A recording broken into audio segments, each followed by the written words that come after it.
Hello everyone, welcome to Siri foods. శరీరాన్ని చల్లబరిచే బెల్లంతో చేసిన కమ్మనైన సగ్గుబియ్యం పాయసాన్ని ఎలా తయారు చేసుకోవాలి వీడియోలో చూపిస్తాను. వేసవి తాపాన్ని తట్టుకోవడానికి ఈ సగ్గుబియ్యం పాయసం మనకు చాలా హెల్ప్ చేస్తుంది.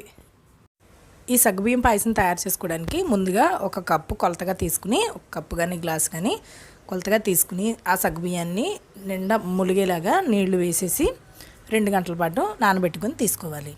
ఇలా నానిన సగ్గుబియ్యాన్ని నీళ్ళన్నీ వంపేసి సగ్గుబియ్యం ఒకటే తీసుకోవాలండి. ఇప్పుడు స్టవ్ ఆన్ చేసి అడుగు మందంగా గల ఒక మూకుడు కానీ లేదంటే ఒక పెద్ద గిన్నె లాంటిది కానీ పెట్టుకుని దాంట్లోకి ఏ కప్తో సగ్గుబియ్యం తీసుకున్నారో అదే కప్ తోటి 4 కప్పుల నీళ్ళను వేసి బాగా మరగనివ్వాలి.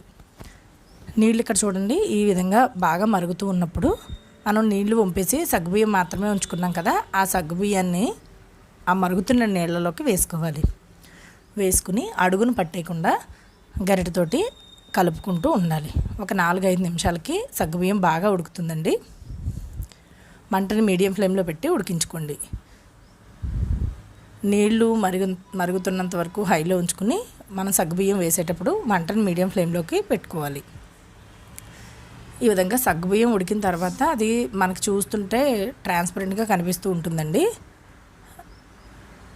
అప్పుడు మనం దీంట్లోకి ఏ కప్తో నీళ్ళు వేసుకున్నామో అదే కప్ తోటి 4 కప్పుల పాలను వేసుకోవాలి. నీళ్ళలో సగ్గుబియ్యం ఉడికేటప్పుడు చిక్కగా అయ్యి కాస్త దగ్గరికి అయిపోతుందండి. మీకు సగ్గుబియ్యాన్ని పట్టుకుని చూస్తే తెలుస్తుంది మీకు ఉడికిందా లేదా అనేది.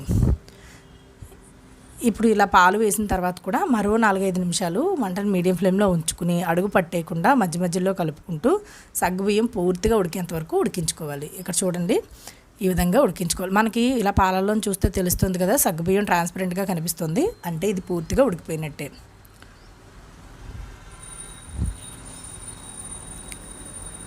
చూడండి, ఈ విధంగా అన్నమాట. చేతితో పట్టుకుని ఈ విధంగా ఒక్కసారి నలిపి చూస్తే సగ్గుబియ్యం ఉడికిందా లేదా అనేది తెలుస్తుంది. సగ్గుబియ్యం అనేది వేసవికాలంలో ఈ సగ్గుబియ్యం బెల్లం పాయసం కానీ సగ్గుజావు కానీ తయారు చేసుకుని తీసుకుంటే ఒంటికి బాగా చలవ చేస్తుందండి వేడి చేసే వాళ్ళకి. చూడండి, ఈ విధంగా ఒక 4-5 నిమిషాల పాటు బాగా ఉడికిపోయిన తర్వాత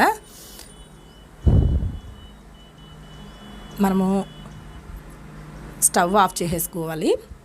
స్టవ్ ఆఫ్ చేసేసిన తర్వాత అప్పుడు బెల్లాన్ని వేసుకోవాలి. 1 కప్పు సగ్గుబియ్యము, 4 కప్పులు నీళ్లు, 4 కప్పులు పాలు వేసాం కదా, 1.5 కప్పుల బెల్లాన్ని వేసుకోవాలి. బెల్లం తురుముకుని వేసుకుని మూత పెట్టేసి ఒక 5 నిమిషాలు కదపకుండా అలాగే వదిలేయాలి. అప్పుడు ఆ వేడికి బెల్లం కరిగిపోతుందండి. మీరు పంచదార వేసుకునేటట్టయితే స్టవ్ ఆఫ్ చేసి వేయాల్సిన అవసరం లేదు. చూడండి, 5 నిమిషాల తర్వాత మూత తీసి మనం గరిటెతో కలుపుకుంటే బెల్లం అంతా చక్కగా ఈజీగా కలిసిపోతుంది. ఇంతేనండి, మనకి సగ్గుబియ్యం పాయసం రెడీ అయిపోయింది. దీంట్లోకి కాస్త జీడిపప్పు అవి వేసుకుంటే ఇంకా టేస్ట్ బాగుంటుంది. దానికోసం ఒక చిన్న ప్యాన్ ఒకటి పెట్టుకుని స్టవ్ ఆన్ చేసుకుని 3 చెంచాలు నెయ్యి వేసి కొద్దిగా జీడిపప్పులు, కొద్దిగా కిస్మిస్లు వేయించి వేస్తున్నాను. ఇక్కడ మీకు నచ్చిన డ్రై ఫ్రూట్స్ని ఈ విధంగా వేయించుకొని వేసుకోవచ్చు. మనకి పాయసం తాగేటప్పుడు మధ్యలో తగులుతూ ఉంటే చాలా బాగుంటుంది.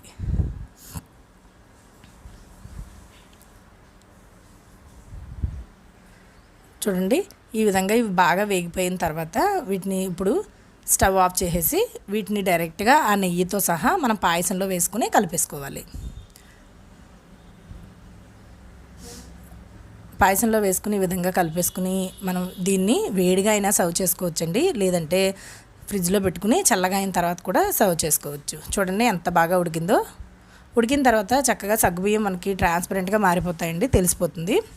ఇంతేనండి, సగ్గుబియ్యం బెల్లంతో చేసిన పాయసం రెడీ అయిపోయింది. నేను ఇప్పుడు చెప్పిన కొలతల్లో చేస్తే కనుక మీకు చల్లారిన తర్వాత కూడా అస్సలు చిక్కపడదు. ఈ వీడియో నచ్చితే ఈ వీడియోకి ఒక లైక్ చేసి మీ ఫ్రెండ్స్ అండ్ ఫ్యామిలీకి షేర్ చేయండి. అలాగే ఇలాంటి మరిన్ని టేస్టీ అండ్ యమ్మీ రెసిపీస్ని చూడాలనుకుంటే సిరి ఫుడ్స్ ఇన్ తెలుగుని సబ్స్క్రైబ్ చేయడం మర్చిపోకండి. మరో మంచి రెసిపీతో మళ్ళీ కలుద్దాం.